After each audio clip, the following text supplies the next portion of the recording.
Uy, mga kaibigan. May kwento ako, nakakagulat ito. Alam nyo ba na may kakaibang diskarte ang mga mandirigma ni Lapu-Lapu na ikinagulo ng mga Espanyol? Ganito kasi yun, taong 5021, nagaganap ang labanan sa Mactan. Sa isang panig, nariyan si Lapu-Lapu at ang kanyang malalakas na mandirigma.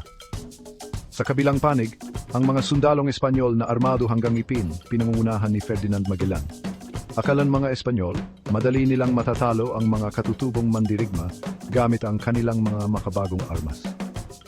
Pero iba ang plano ni Lapu-Lapu. May simple pero matalinong taktika ang kanyang mga mandirigma.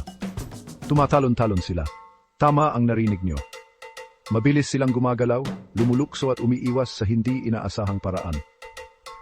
Nahirapan ang mga Espanyol na patamaan ang maliliksing mandirigma gamit ang kanilang mga baril. Hindi nasabayan ng kanilang mga bala ang mabibilis na kilos ng mga tauhan ni Lapu-Lapu. Pero hindi lang basta talon ng talon. Ginamit din ng mga mandirigma ng Mactan ang kanilang kalupaan dahil alam nila ang bawat lubak at burol sa kanilang isla.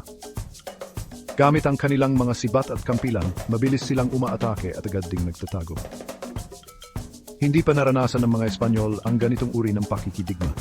Sa huli, ang kombinasyon ng liksi, kaalaman sa kalupaan at tradisyonal na armas ang nagpabagsak sa mga Espanyol.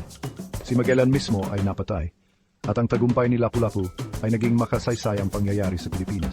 Kaya sa susunod na pag-usapan ng mga taktika sa pakikipaglaban, alalahanin ang labanan sa Mactan. Minsan ang pinakamabisang diskarte ay ang pinakasimple.